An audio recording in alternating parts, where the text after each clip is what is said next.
All right, welcome to Professional Leadership.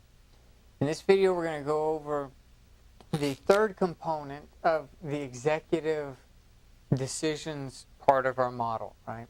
So we started off with a 4-part section on character, moved into a 3-part section on the parts of leadership that are kind of unique to the executive position, right? We talked about vision casting, we talked about executive level HR, and in this video we're going to discuss the concept of being a figurehead and understanding the responsibility and the role and embracing it, making the most out of it, making it a positive thing. And essentially what a figurehead is just they are the representation of the organization, right? I mean, the organization is much bigger than any one individual, but whoever the top leader is often becomes the face, if you will, of the organization. And so that's important and can be used in a positive way, right? Obviously, there's probably, examples of people who have become prideful, let it go to their head, that kind of thing. We want to avoid all of that and just kind of focus on ways to leverage the idea that you are the figurehead, right? And so you want to, first of all, understand that it's a good thing, right? That if you are living correctly and you're a person of integrity, you're leading the organization well, that putting your face out there a little more is an important thing for the organization. It can be beneficial. People connect well with the leader, right? They want to know who the leader is. They want to know what type of person that they are following, right? And so it's important for the leader to actively look for opportunities to be publicly present, right? So I said, you got to watch the pride thing. Some leaders shy away from public exposure. And then on the other extreme, you have people who gobble up public exposure because they want to be famous, right? I believe the balance is somewhere in between, right? You don't want to be so obscure that even your own people don't know who they're following, right? You don't want to be arrogant and worldly on the other extreme, right? So we want to find a balance to where we are looking for opportunities to be publicly present, right, without allowing our character to waver, right? And so we want to find ways to be a public presence, to be a figurehead that are positive and uplifting to the people around, right? So let's talk about a few things. Some easy ones that come to mind would be things like a charity or community event. Right? If there's something going on with a local charity, local organization, something like that, that the leader of an organization could be present on behalf of their company, right? I think that's an important way to do it. The whole company doesn't have to be there, but if the CEO comes and says, on behalf of our company, we appreciate you, right? That you are then connecting your company with the goodwill of the community, right? And that's an important thing to do, right? You want the community to know that even though all of the workers couldn't be there to support the charity or the community event, that the company cares about those types of things. And so you are there on behalf of everyone that couldn't come as a way of showing that everyone in the organization buys in to the value of the community and charity and doing good. If it's a Christian organization, that you are supporting other Christian activities, concerts, conferences. There's a lot of things that you could support, right?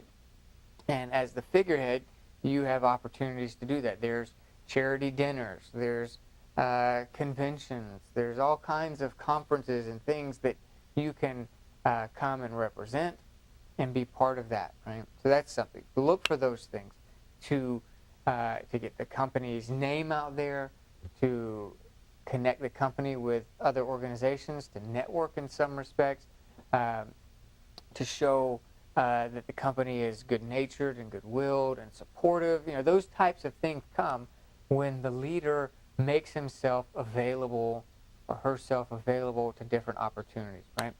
I call that being publicly present, intentionally publicly present. Right? Okay. And, in a church setting, sometimes it's important for the pastor to find times to wait out in the lobby, to intentionally make themselves available, right? To wait at the altars, knowing full well that people are going to come and talk to you. You linger intentionally, right? Because you want to make yourself available.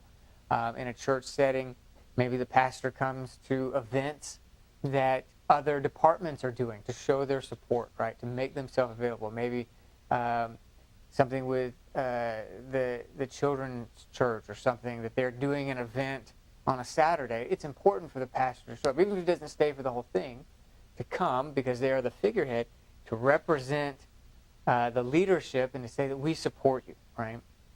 Okay, so those things are important. Another aspect of being the figurehead, right, other than being publicly present, so that's the first thing, to be intentionally publicly present. The other thing is that that you add weight to important messages. If something's important, it should come from the top level, right? It needs to be reinforced at all levels, but it must come ultimately from the top level. If you want organizational buy-in to be at its maximum, right, the message needs to come from the leader. To give a church example, if an announcement is made, right, come to such and such thing by a department head or something, it will get a little bit of response. If that same announcement, most of the time, if that same announcement is made by the senior pastor, the response will be double or triple, right? For whatever reason, messages that are conveyed by top leaders carry more weight with the people, right? It could be the same wording, same message, but who it comes from is important. And so, knowing that, don't delegate important messages to be communicated by leaders that are below you, right? Don't delegate the communication of important messages. Embrace that as an important part of what it means to be the figurehead of the organization, that you don't want to kill an important thought or an important directive because you were unwilling to be the one to communicate it, right? So it doesn't mean that leaders below you can't reinforce it and recommunicate it and make sure that it gets done. They need to be doing that. But they need to be reinforcing the top leader's message, not giving their own, right? And so you want, doesn't mean they don't have at other stages. We're talking about important points. You want it to seem like this is coming from the leader and all the other leaders are supporting their message, right? As opposed to it seeming like this is just coming from that departmental leader and it's something they want done. It's not going to have the same level of effectiveness. And you need to realize that as a leader and embrace that and let your position, right, add weight to important communications. Okay. And let me give you just a couple other things. Some thoughts, right, that people want to know who they're following. You know, that being a figurehead can come in two different ways. It can come inter-organizationally, right? Within your organization, you are a figurehead to the people that are following you, and externally, right? So extra and intra. Externally, to the community, to local charities, to other businesses, you are the figurehead. Inter-organizationally, you are the figurehead to the people that are following you within the organization. And they want to know who they're following, right? So I think it's important for you to do two things inter-organizationally. One, make yourself publicly seen sometimes, right? Walk the floors. Show up at entry-level places like the assembly line, the secretary, front office, things like that. Make yourself available in those times so that people see you, right?